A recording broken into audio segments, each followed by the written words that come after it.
Welcome to Mondays with Coach Rice. It's a brand new week, the sun's shining bright. A chance to cast your net, step into the light. Life's full of challenges, it's a winding stream. But with Coach Rice, you'll find your dream.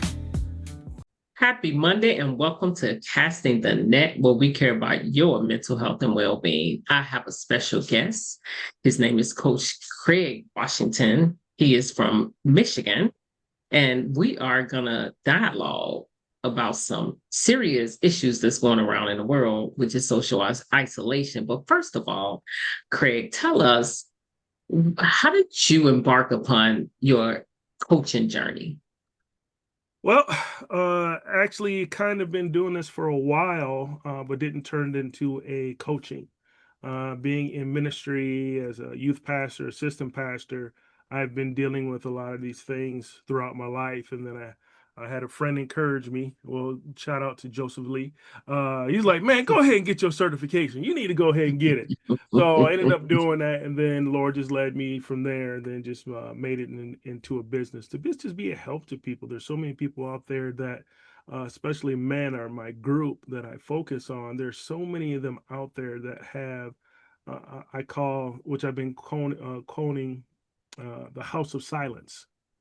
A lot of men are in a house of silence. They don't know how to express themselves. They don't know how to, because many of them are afraid to express themselves because they don't want to get any repercussions. They don't have, they've been hurt, church hurt. They've been, their marriage is going down the tube. They've moved to a different state. They haven't even made any new friends yet. So just all that stuff. And then God is just leading me to help that group. I was in that group. I was the one who dealt with church hurt, dealt with a pastor who at first was good until they got a title. And then it started to go down from the next level. And then also I was one that was doing pretty much everything, a lot of the stuff. We had another group of people, but I was doing a lot of stuff. So then I stepped back, and then once I left, and I kind of went into an isolation mode. I didn't trust anybody. I didn't want to deal with anybody. I didn't want to have to explain to people why I was being silent. I didn't have that group. I had people I could trust, but I was at that point in my life where it was like, I really need to examine myself. Why was I in this situation for so long? Lord, why didn't you pull me out? So I'm asking all these questions.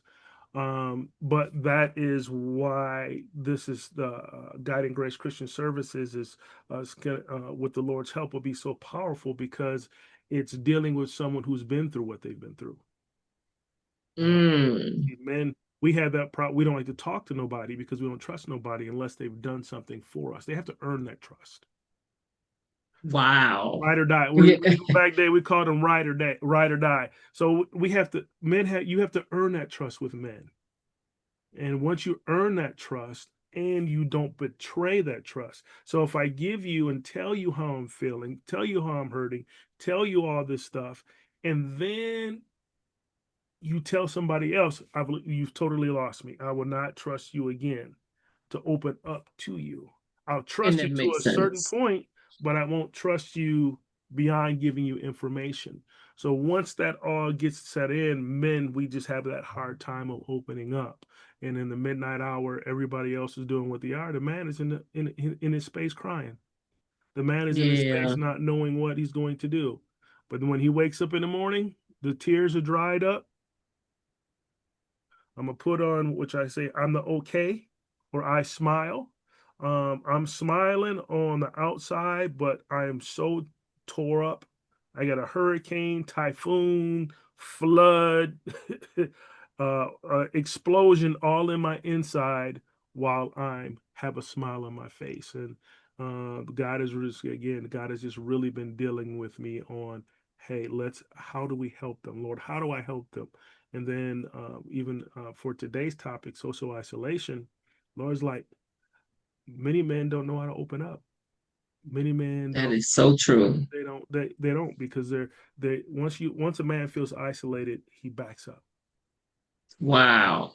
So that is so true because you know, suffering in silence is dangerous, right? Mm-hmm. In your work that you do, how dangerous is it for men? Because I really, because I see that's your niche, Men but I really are want to talk about men. that. Yeah, so men are 4 times more likely to commit suicide Mhm. dealing with silence because they have no one to talk to. So and it goes into the mental. It goes into now their body begins to, one thing awesome about your body, when you're not doing right, it'll tell you. But, this is where the eating comes in. This is where depression Mhm. comes in. This is where all this stuff becomes in because they feel that way. Right. Yeah, because a lot of times they wives don't even know that they're going through Because we were what they're taught, doing yeah, to because be we were, strong, yeah, right? yeah, because we were taught that way. We were taught when we were men, the young boys, don't cry, don't show your emotions. Don't tell people how you feel because they'll abuse you. Don't tell them how you feel. So be macho, macho man. And why are you teaching all your young men to be macho man and not cry? And she go do what you say, and that's the way it is. Once all that stuff, and then it's created through a cycle. Once you get to that cycle is going to be so now when the man gets to that, when he gets into a marriage, when he gets into Mm. a new relationship, he doesn't know how to communicate because he was taught don't cry. Don't show your, or I should say, don't let them see you cry. Right, because we have emotions for a reason, right? Mm-hmm. They tell our bodies that we need to deal with something. Right. Mm-hmm. So Mm-hmm. I think it takes away the humanity of us if we don't express emotions. It's no matter what gender we are, right? Right. Correct. And so we talking about isolation. How do what do you see in the world today that really cause you to want to, you know, take this subject and really talk about it? Because I think it's very important, but what makes it important to you personally? All the stuff I'm seeing, how people are now more afraid to speak because they're afraid of the repercussions. You have certain groups who go against you, so you post your opinion, and now you got 7,000 hate posts. So now we're at the point now nobody knows how to have a honest dialogue. Mm, Scripture talks about soft words drive away wrath. A lot of people don't know how to communicate effectively because it isn't their way. Well, that's not the way I see it. No one can have especially this newer generation. They cannot have a true, honest dialogue if someone doesn't believe the same way they believe. So if you don't believe the same wow, that way is I so believe, true. I don't want to talk to you. So now men are becoming social isolated because, hey, I don't want to deal with that. I want to tell you how I feel and it not be thrown in my face. I want to tell you how I feel and not feel that it was a waste of time. I don't want to tell you Mm, how I feel and I'm made to look like the bad guy. So I'm going to go into social isolation. I'm going to stay to myself. And as I stay to myself, this is where depression and anxiety comes in. yes, So because that's we're not meant to be right, isolated. right. So, but even in dealing with social isolation, it doesn't mean, see, a lot of people think you're not talking to people. I can be in a group, I could be at a conference with thousands and thousands and thousands of people, and I'm still feel socially isolated. I don't have that Yes. person I can go to and say, help me. I go to God, get my talking with God, but we still need to have those conversations. Hmm. Hebrews 10 and 25, it talks about not forsaking the assemblies as ourselves as brothers that some are. This is when we're talking with our brothers and sisters. This is why it's important that we have uh, men groups. where men can open up and feel safe. You know, I lead our men's group every first Saturday of the month. We come in, we have breakfast, we have a speaker talk on, on different topics, but then we sit down and we have what I call an open forum. What is good about this open forum, we have young guys to old guys. So when someone asks a question, hey, I'm dealing with this with marriage, one of the older wisdom people will give them advice, but some of the newer people will say, hey, we were trying something and it didn't work. Financial, I lost my job. We have people that work in the community that can give them, hey, come see me. But it's that opportunity. But the one thing it's a safe place. It's a safe That's awesome. place for you to open up. And that has allowed men, and I don't make them like, hey, once you come in, it took somebody like 6 months before them to open up. But when they Right. opened up, Groups are like that, right? but when that person opened up, it all came out. Tears started flowing, everything started just going, and that person was so, they felt that was the time. He's like, the Lord said this is the time to open up. And those are the things we got to remember, to let people open up. The social isolation, they're looking for people they can trust. People they can open up, because if they're not, they're going to bottle it in. And when they bottle it in, this is where that anger comes from. And it's so interesting. I'm so glad that you have a group like that, because usually in some groups, especially church groups, I see this perpetuating problem where everybody wants to be so spiritual.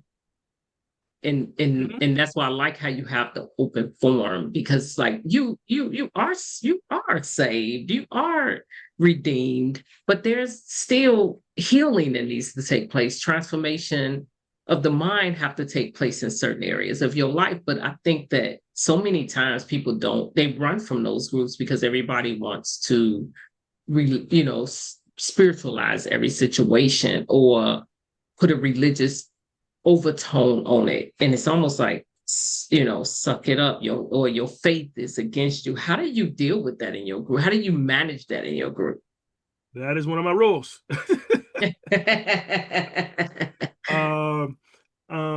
Because we have see, and then also we have a different variety of other church backgrounds that come in.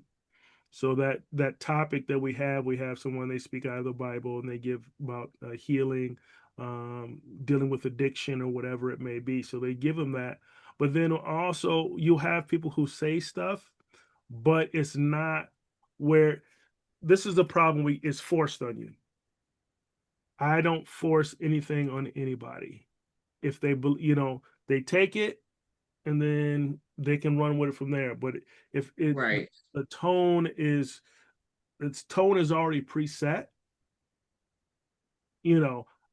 certain people may come in and try to do what they do, and then I'll have to talk to them afterwards, because I never deal with anybody in the group publicly. And because that is a no-no, and that will make the person not trust or feel unsafe or may never Mm-hmm. come back. So it's that, and then we just pray at the end of it, and we ask people, do you have a prayer request? And then that way they're getting spiritual guidance, but again, it's not forced. Like, if I'm giving you this advice, so you got to come to my church now. No, Right. no, not at It's all. open to the public. It's open, and when people That's feel awesome. open, when you force it down people's throat, then they don't want to receive it. But if you Right. show it out of love, Yes, because it's through loving kindness that we draw them, right? but then also it's telling your story. Your story Yes. is so important. I've learned that more and more today, as how important your story it is. And people relate to your story. But you can talk Mm-hmm. about your story and then implement the biblical part of that Yes. story. How God healed me, how God gave me the rest I needed, but it's day by day. God didn't do it instantly. God was doing his part by giving me the comfort and the rest I need, but I still needed to, hey, I got to call my boy. What's going on? I'm dealing with this. I'm dealing with this. And then that person can lead me, talk to my pastor. Hey, this is what I'm dealing with. But just having that group helps with that social isolation of having someone that they can talk to make them feel secure. And I like that because groups are so powerful because the dynamic is like they come in and they help each other eventually start creating this flow of cohesiveness Right. and safety and they start to build this camaraderie. It's so beautiful. I love watching groups come together. And especially men, it's not enough talk about men in the mental health world as much as it should be because of the weight that they carry in leadership. And it's great that you provide a space where they can be transparent without losing credibility, and they're able to really just hone in on, letting down they walls slowly, because it's a process, right? And so because of the level of safety they need to feel, and everybody's level is different. That's why you said the guy 6 months. It took him 6 months because he had to feel safe. He had to check out the group and make sure. And once he felt safe, oh my God, that's powerful. I love it. You brought up the weight. Mm-hmm. A lot of men, especially in the church, people don't understand. Because they say, oh, the lady, she's got all this weight, she's got to take care of this, she's got to do this, she's got to do that. But God holds the man accountable Yes. for his household. And that's what people forget. So like even with my story, I felt I did everything wrong with my family. I felt I did this wrong, because I was like, man, the weight of stuff not going well in my house. It's like, you're not, if you can't take care of the things of your household, how can you take care of the things of God? And I'm just like, oh, so that pressure alone, right, especially being in leadership and the role that I have, that is such a weight. The many times I cried in my office, the many times I said, Lord, at one point in my life, actually not even one point, it's been a couple times, but I would say even a month ago, I was like, Lord, I don't want to do it no more. I'm tired of getting stabbed in the back. I don't think I'm worthy of all this pressure, all this. See, when you go through a trial, God's got me going through a trial. I call it my Job trial. When everything is just going, the enemy gets in your ear, you're no good. But I was at the point in my life where I was just like, Lord, I don't want to be the assistant pastor no more. I don't want to do this no more. I don't want to do that no more. I don't want to teach Bible class no more. I don't want to do any of that stuff anymore. Because I was at that point where if Lord, the weight was on me so much that I was just like, I couldn't handle it. I couldn't handle it. Lord got me out the scripture. I think it was Psalm 68 or 98. Can't remember which one. It's talking about just shout the victory. So whatever you're going through, just shout the victory. And that's when I'm like, okay, I'm gonna shout the victory. I still have my ups and downs. Some days I'm doing good, some days not so good. But at the end of the day, I still got to shout the victory, because a weeping man endure for a night, and joy should come in the morning. So each day that God allows me to wake up is another day to affect someone with my story, by showing them that they can open up, that they have a voice, and they're not left by themselves. So that is just so key of why just like I said, Lord just got that to me today, this morning. It wasn't even like yesterday. Right. This morning, I was doing some research on some stuff, and social isolation just popped up. And Laura says, no, let's just start dealing with that social isolation, because it's affecting It many is people. so many people. Social isolations with the presidency, social isolation through jobs, social isolation through marriages, just so many different social isolations that we don't know how to come together and help each other. It's always about what I can do, what I can perform, what I can do, instead of just saying, "Hey, let's go ahead, let's build some trust in the brotherhood." Yes. And that is so key, because everybody is looking for safety and trust in relationships. That's the key. Can I trust you? Am I safe in this space? And are you going to carry my precious cargo? I always like to call your Yes. story, your precious cargo, and are you going to carry it the right way? You Mm-hmm. know,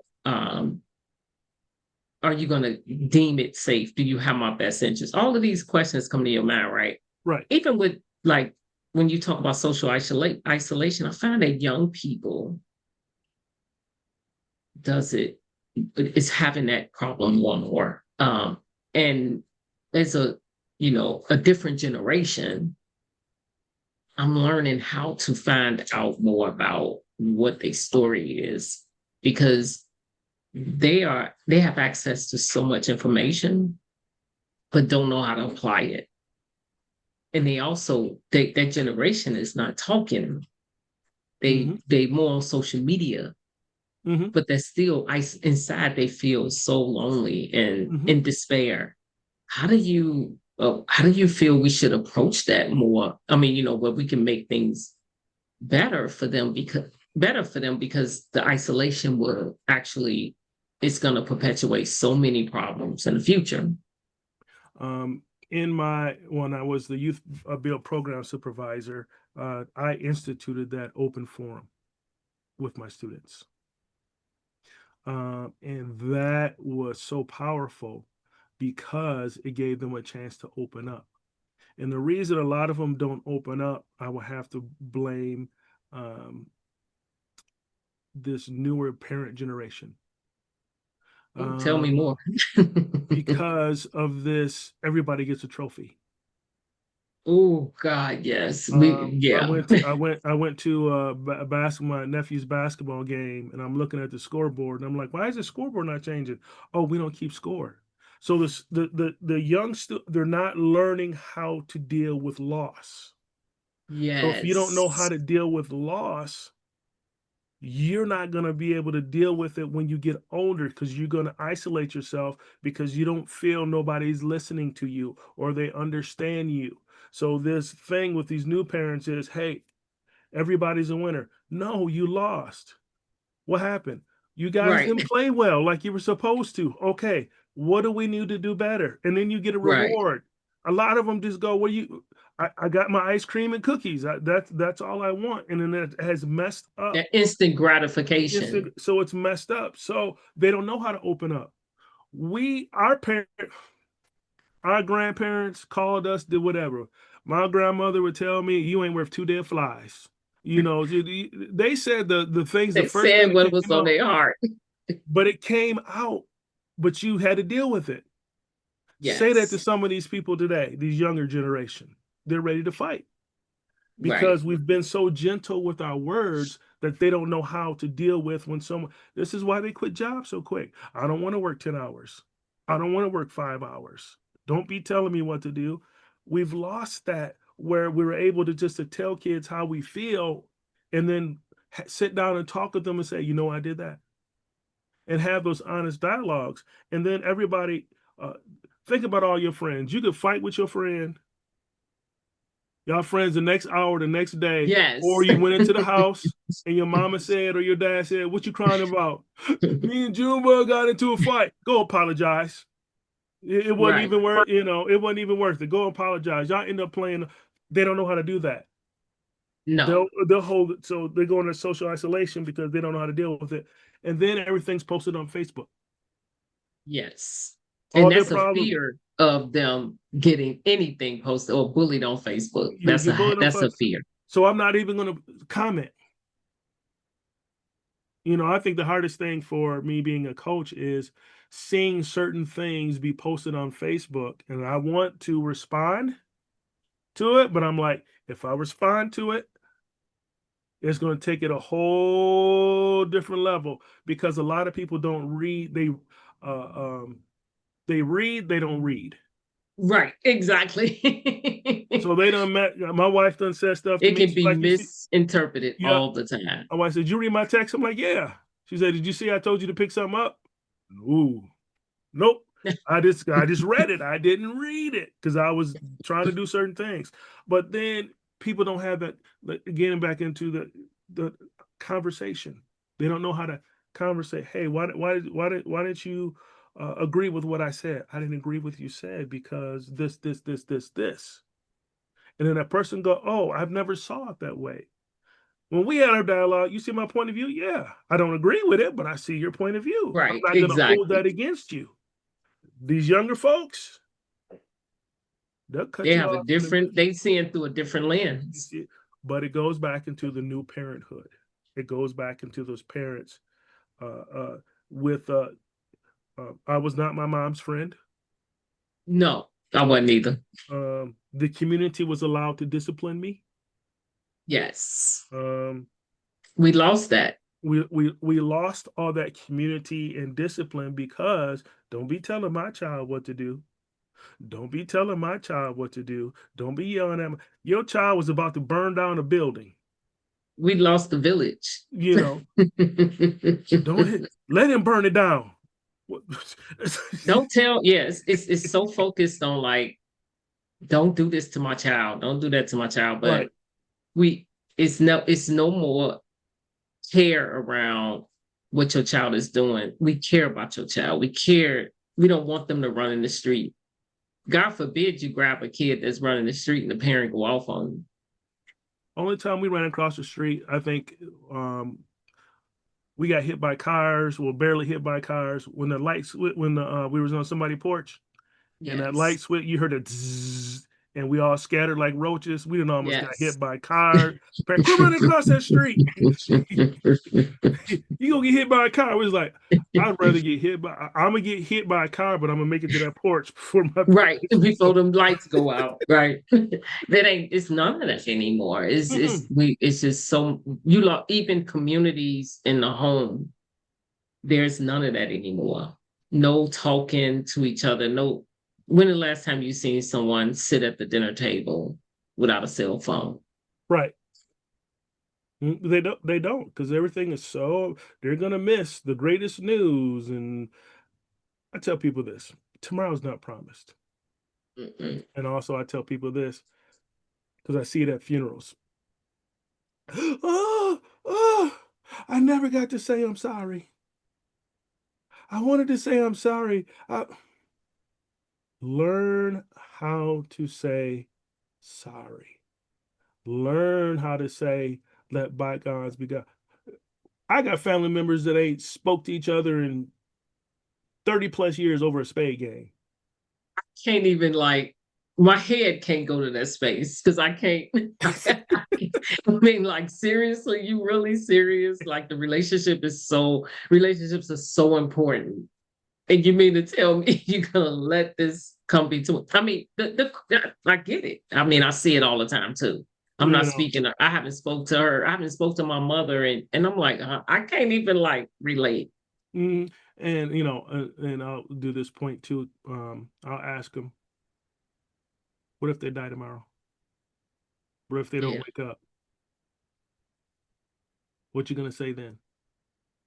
Because the pain and the hurt of someone passing away before you get to say I'm sorry causes you a ton that's of trauma. yes. So just hey, if they don't forgive you, they don't forgive you. Hey, I'm sorry. Learn how to say I'm sorry. Learn how to say it was my fault. Learn how to say, hey, let bygones be bygones. I don't know if you're gonna be here tomorrow, so let's just go ahead and squash it. But And you deal with grief and loss in your practice because that's your niche. mhm. And so I'm sure you see a lot of isolation surrounded around grief as well, grief and loss as well. There's a lot. Talk a little bit about that. Yeah, there's a lot of social isolation around loss and grief because people don't know how to accept the pain. The number one issue, they don't know Mm. how to accept the pain. The greatest, to me, in my opinion, the greatest pain is when a child passes away before the parent. Oh my God. I Because can't even, now the order has, it's easier to get over it's a parent. changed. It's easier to get over a parent, but when a child is lost, it's out of order. We go, it's out of order, not realizing that once a man is appointed to die and then the judgment, but, and that's God's decision. But we, Right. in our mind, we've always been taught mama, grandparents, and it Yes, goes we down the prepared line. for that We're mentally. prepared for that. So then they go into social isolation because they don't know how to deal with that. They go in social isolation because um, they don't know how to communicate it because they haven't accepted that pain. They haven't took that time out. And this is what I tell people too. Have a sabbatical to yourself. Because some people, when someone passes away, they become busier because they don't want to feel that Mhm. pain. So they don't want to acknowledge the pain. So what I'm gonna do? I'm gonna take care of such and such. I'm gonna take care of such and such. Well, Martha, where you need me to go to the grocery store for you? What you need me to do? I'll pick it up for you. Busy. What you need done? So they keep themselves busy, but they've never taken the time to have a sabbatical for themselves and have that time to acknowledge the pain, have that time to cry, have that time to talk with God, have that time to themselves, and just be able to release all the stuff. Get a hotel room, cry in a hotel room for the weekend, get it all out of you. And then once you accept that pain, then you can start taking the steps to the healing process. A lot of people try to go from um, A to Z in one day or a couple days. They don't like to Mhm. go A, B, C. They don't like to go through Yeah. the steps of the healing. And when you acknowledge the pain, also, you need to talk to someone. Well, the greatest, especially in, I have to say, our minority communities, Southern and African American communities, don't go see no therapist because you're crazy. You don't want people to know that Right. you don't want The nobody to know you're going to a fallacies. therapist. No, they need that person that they can talk to and just vent to. Yes. You know, sometimes people just need to vent. I let people, they were like, hey, I'm just caught like my students. Hey, Mr. Washington, yes, I'm coming in your office. What you need? I just need to vent. Yep. Okay. So mama, because they know I'm a pastor, so they be like, can I say whatever I want to say? Because I can always correct them. I'm like, yeah, go ahead, do what you want to do. And they can go completely off. Somebody did something to them. They're upset with the probation officer, whatever. I mean, they're upset with everybody. Right. They get done. And I look at them, I say, you done? They go, nope, just give me 2 more minutes. Okay, all right. They keep going. And then they go, all right, I'm done. I'll be good for the rest of the day. And they're good for the rest of the day. I don't have no more, they don't have no more They issues, had to no get it more out. They knew problems. exactly what they That they knew needed. they had They to get it expressed out. it. But this is where that therapist comes in or that coach comes in that allows them to be able to vent like that. Because when we vent to certain people, they take it personal. No, the Yes. person is just venting. It's nothing against you. This is just how they feel. And once they get it all out, they're fine. Quit taking everything personal. Just let them say Yes. what they need to say. It's not about you. They want to get it out. Because if they don't get it out, then that when they don't accept the pain, then it goes into anger. Yes. And then violence comes in the home. Then this is where the fights come in the street, and this is where the customer service person is upset. So it brings in all this stuff.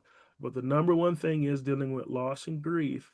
And loss, again, we talked about it earlier. Loss is just not losing a loved one. Yes. So many other losses within that context. Yeah. Yes. Loss of a job, loss of moving to another state. So now you've lost all the people that you had close with you, loss of an animal you've had for years, you know, loss of that friend that goes to another job, takes another job. So you've lost all that. And now you're dealing with that grief, and which is causing that, man, I don't know what to do. Martha was, oh man, me and Martha had so much fun. Now Martha ain't sitting next to me in the booth. So Right. That loss of proximity. law, and and you have those good conversations, because a lot of work relationships, there's usually one person that you can sit down, have fun with, talk about your problems and all that. Usually there is. And but now today, yeah. But have that person. So once you lose that person, a lot of people, you were that individual who kept them sane. because they were Right. able to open up. They were able to say whatever they wanted to say, and you didn't hold judgment. Now you're gone.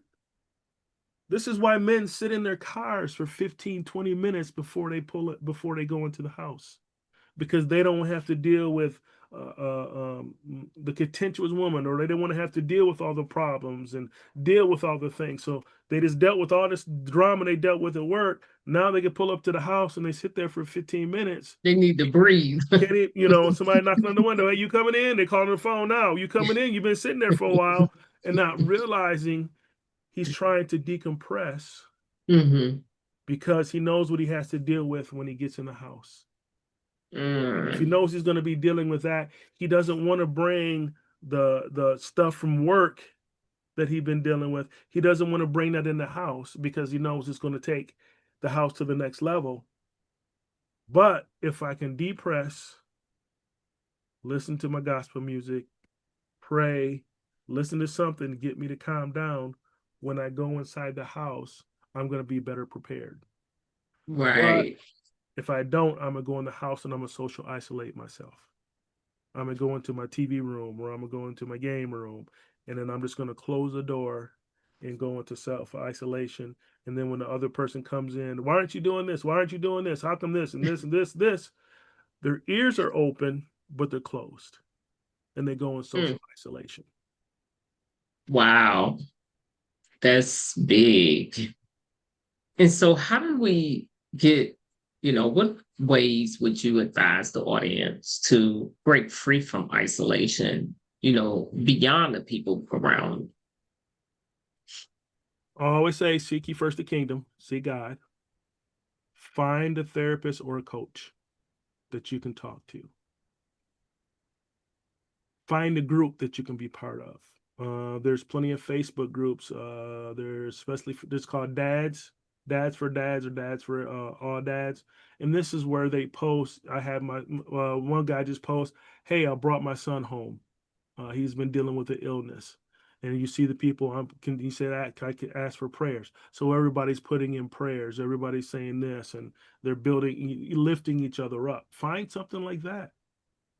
And then accept that you need to change. Don't let the other people be in your ear and tell you what you need to do. As far as you don't need to get a therapist. Just you're fine on your own.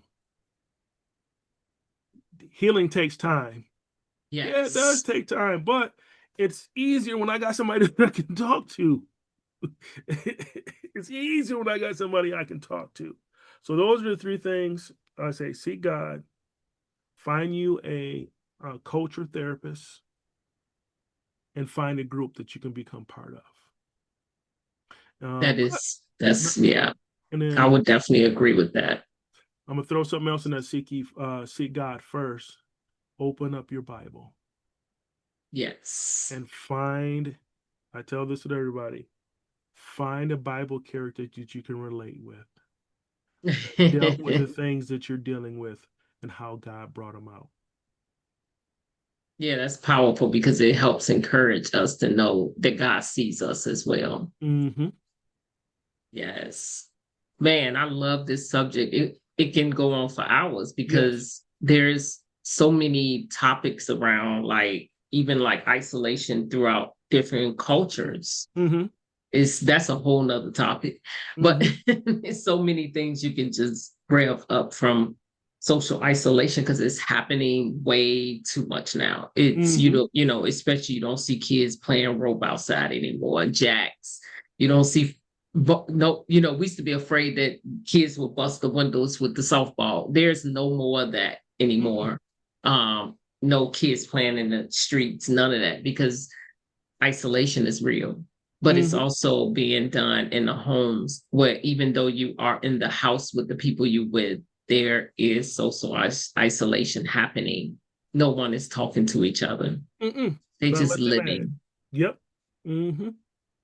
And a house, they just have a roof over their head. Right. Mm-hmm. And that's a dangerous place to be because they suffering in silence. Yes, they are. So we talking about this helps other people to know relationships. We are created to be relational. Right. And we thrive in relationships, Mm-hmm. not alone. That's why you need a team. Right. To do things. You can't do things in isolation. So I really, truly thank you so much for sharing your level of expertise and how you deal with, men, especially men, because that's the least talked about community is how men deal with things. No one talks about that. Because we're supposed to have it all together. Exactly. And that's a myth. Because vulnerability is powerful. That's where your strength comes from. Right. But we taught to have it all, show that we have it all together. And so I'm so glad, and I hope a lot of men look at this episode to understand that suffering in silence don't give you strength. Right. Nope. It actually drain your strength. Correct. And so, Craig, thank you so much for sharing your expertise. Tell the audience how they can reach you, even though I'm going to put your links in the comments. But they can reach me at www.gg. Man, I got to think of it because I got the initials. So ggcsllc.net. You can just go to there. You can hit me, send me email. I'm on Facebook, Craig Washington. I'm on LinkedIn, ECW412. So any other way they can contact me, or if they just want to, shoot me a Facebook message or DM, they can do all that. And I just want to say that I am super proud of where you are in your coaching business and how it's taken off. And thank you for allowing me to even mentor you. And we on the same impact. We're on the impact team as well with Joseph Lee. And so we just really have a heart to serve. Yes. And we do it out of love. We don't do it just to do it. Yes. Yes, that's what we do. So there's a difference. Just a difference. It is a difference. It ain't just, we just doing something, right? Right. Or trying to make money for, just outright charging people millions of dollars. No, we really have a heart to serve. So thank you so much for coming on. You also part of the winner circle with me as well. So yes. We have so many places where we serve. So keep doing what you're doing. Let your heart continue to be the driving force of what you're doing. And to the audience, thank you so much for listening. And if you feel like this has been helpful, please share with other people. I promise you, this subject is not being talked about enough, and people are struggling. And to teenagers that's out there, please, talk to us, help us to understand where you're at so we can help you and meet you where you are. Meet you where you are. We don't want you to suffer in silence. And we want to help you with the information that's coming across the table for you so that you can grow up and live your best life. So thank you so much for listening. And we are signing off. We'll heal every heart. So join us now. Let's make life suffice. Welcome to Mondays with Coach Rice.